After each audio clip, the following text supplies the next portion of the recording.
नमस्कार, मैं हूं आपके साथ पूर्णिमा मिश्रा। हमारे खास प्रोग्राम क्या कहते हैं नरेंद्र मोदी में आज आपको सुनवाएंगे पीएम मोदी का वो ऐतिहासिक भाषण जो उन्होंने 3 जुलाई 2011 को अहमदाबाद में दिया। मोदी जी ने अपने भाषण में कहा कि मुझे ये देखकर पीड़ा होती है कि कांग्रेस ने किस तरीके से सरकार चलाई है, क्योंकि कांग्रेस के राज में न शिक्षा के क्षेत्र में, न हेल्थ के क्षेत्र में, न ही गरीबों के विकास के लिए कोई काम हुआ है। अब हम प्लास्टिक सर्जरी को देखें। मुझे लगता है कि दुनिया में सबसे पहली प्लास्टिक सर्जरी शरीर मनुष्य का और माथा हाथी का, गणेश जी का निर्माण।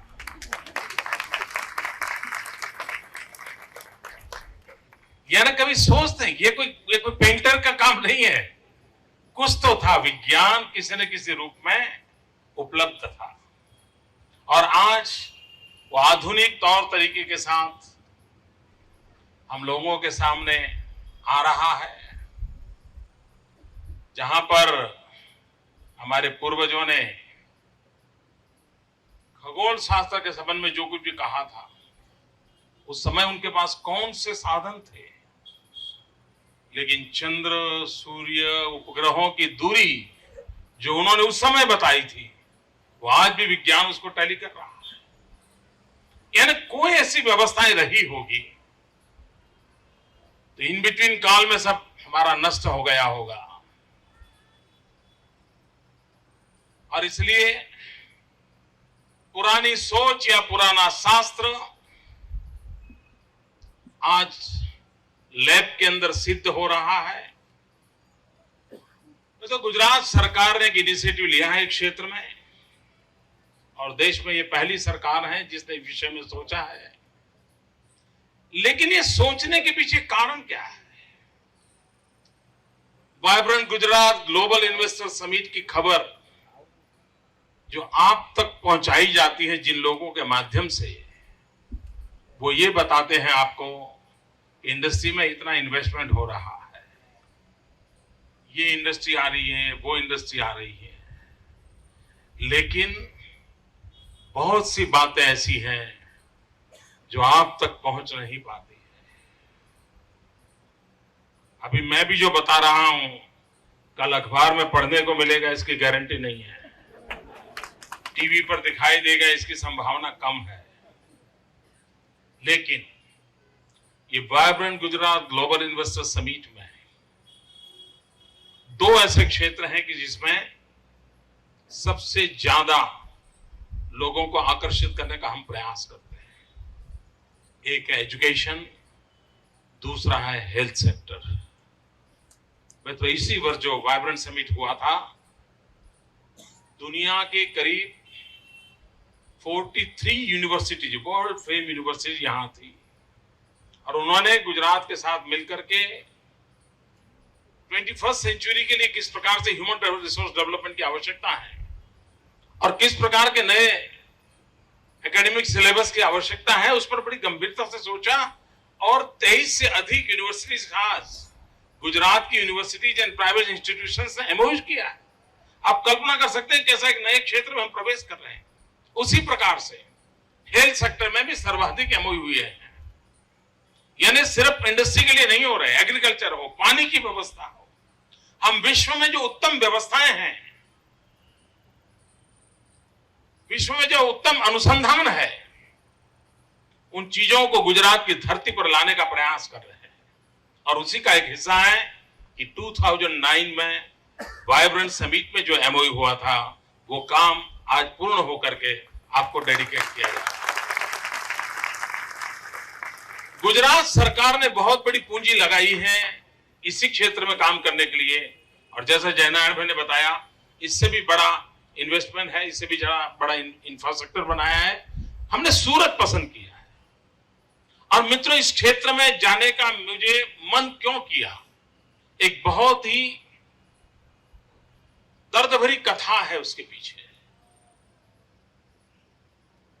शायद इतने बड़े भवन में और इतने बड़े मशीन जो अंदर लगे हैं, उसके पीछे जो दर्द है वो शायद किसी को दिखाई नहीं देगा। लेकिन आज अवसर है, मैं आपको बताना चाहता हूं।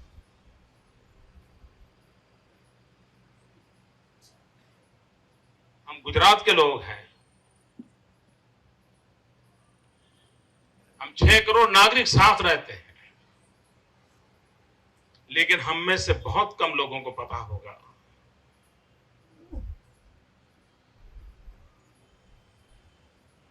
कि हमारे राज्य के ट्राइबल बेल्ट में, उसमें भी साउथ गुजरात का ट्राइबल बेल्ट, डांग, वलसाड़, तापी, नर्मदा, वलसाड़, उमरगांव, इस बेल्ट में ट्राइबल कम्युनिटी में जेनेटिकली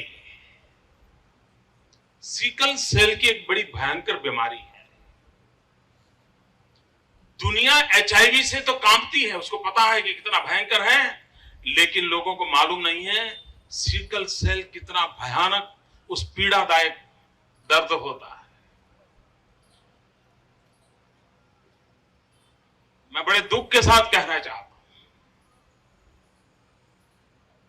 अनेक सरकारें गुजरात में आके गई, ये सिकल सेल मेरी सरकार आने के बाद नहीं आया है।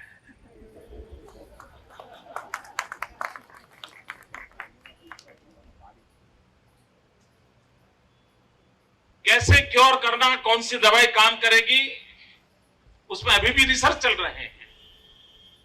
लेकिन मित्रों, पुरानी किसी सरकार को पता तक नहीं था कि इस राज्य के अंदर इतने बड़े समूह को इस पीड़ा से अपनी जिंदगी गुजारनी पड़ती है। ये पहली सरकार है जिसने ये खोज के निकाला कि भाई हमारा ये समाज इस पीड़ा से कैसे दर्द से जी रहा है, और तब से मन में ठान कि हम आधुनिक से आधुनिक विज्ञान को लाएंगे, संशोधन करेंगे, सामाजिक क्रांति के लिए प्रयास करेंगे, और इन गरीब आदिवासियों को हमेशा हमेशा के लिए इस संकट से मुक्त करेंगे। हमने एक काम किया, एजुकेशन फील्ड में एक, ये ट्राइबल बेल्ट के जो सिकल सेल फैमिलीज हैं उनके बच्चों का मेडिकल टेस्ट पहले ही कर लेते हैं। लाखों बच्चों का रेगुलर उसका काम हम करते हैं, और बाद में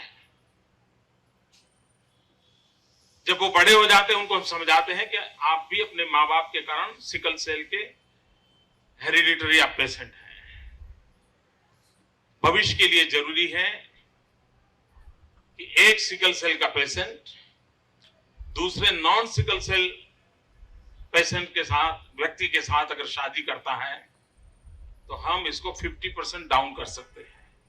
मित्रों, आज मेरी सरकार ये काम उस ट्राइबल बेल्ट में कर रही है कि आप इससे शादी करो, इससे ना करो।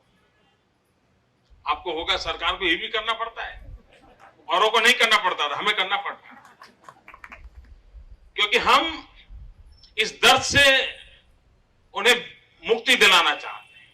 और दूसरा, एक जब मैंने जाना कि स्टेम सेल के माध्यम से इस समस्या का समाधान हो सकता है, और इसलिए अरबों खरबों रुपया सरकार की तिजोरी से खर्च करके सूरत में ये सेंटर हम खड़ा कर रहे हैं, ताकि मेरे उन ट्राइबल बच्चों को,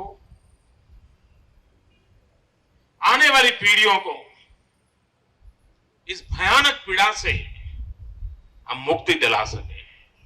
और उस अर्थ में गुजरात में स्टेम सेल इस क्षेत्र का विकास ज्यादा जितना होगा, मुझे विश्वास है कि हम बहुत अच्छी सेवा कर पाएंगे।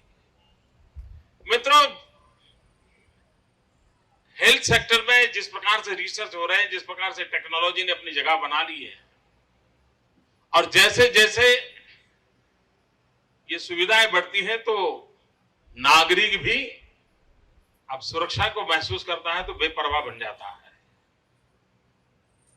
अगर कार में एक्सीडेंट प्रोटेक्शन के लिए एयरबैग की व्यवस्था है तो ड्राइवर को मन करता है कैसे भी चला लो, कोई बात नहीं, एयरबैग है, बच जाएंगे। ये जो टेम्परामेंट धीरे धीरे बन रहा है वो बड़ा चिंता का विषय है। आरोग्य की सुविधाएं कितनी ही क्यों न बढ़े, लेकिन भगवान हमें उस सुविधाओं को लाभ लेने के लिए मजबूर न करें, ये देखना हम लोगों का दायित्व बनता है, एक नागरिक के नाते हमारा दायित्व है। और हम ईश्वर से प्रार्थना करते हैं कि हमारा खुद को संभालने का जो स्वभाव सदियों से हमें विरासत में मिला है, उसको हम ध्यान दें।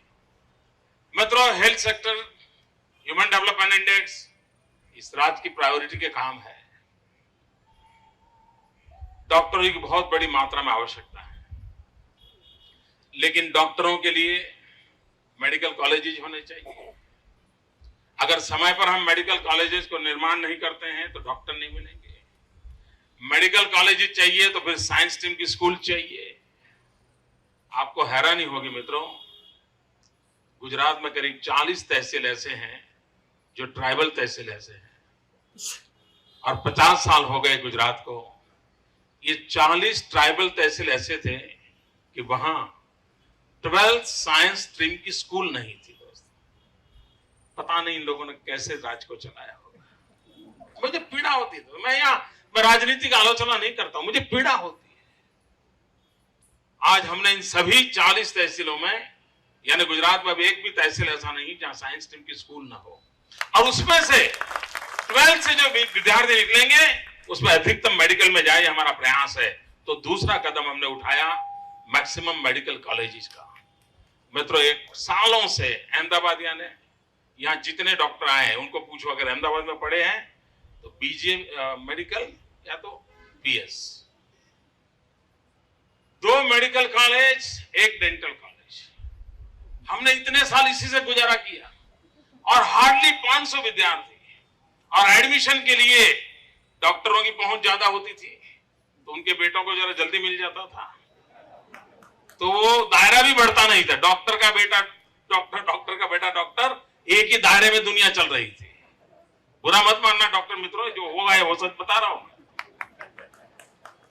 मित्रों, 2001 में अहमदाबाद में 2 मेडिकल कॉलेज, 1 डेंटल कॉलेज थी।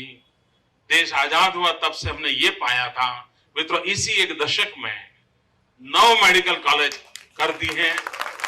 जहां 500 स्टूडेंट थे, आज करीब 1600 स्टूडेंट हैं। और आज मैं गर्व से कह सकता हूं, इसी एक ईयर में 600 नई सीटें गुजरात में मेडिकल कॉलेज के स्टूडेंट को प्राप्त हुई है। और हमारा मकसद है हर डिस्ट्रिक्ट में एक मेडिकल कॉलेज हो। सिविल अस्पताल का इतना बड़ा कैंपस, एक ही मेडिकल कॉलेज थी अब तक। इस वर्ष वहां एक और कैंसर के साथ जुड़ी हुई मेडिकल कॉलेज बन रही है।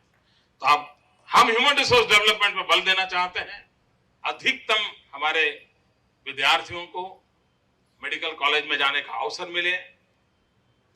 जिन डॉक्टर माँ बाप बहुत बिजी थे, जिनके बेटे 12th में अच्छा रिजल्ट नहीं ले पाए क्योंकि माँ बाप मेडिकल काम में बहुत बिजी थे, अब डॉक्टर बताना बेटे को जरूरी था, क्योंकि फिर कारोबार कौन चलाएगा, तो उसको बेंगलोर भेजते थे, महाराष्ट्र भेजते थे, 20 लाख 25 लाख डोनेशन देते थे।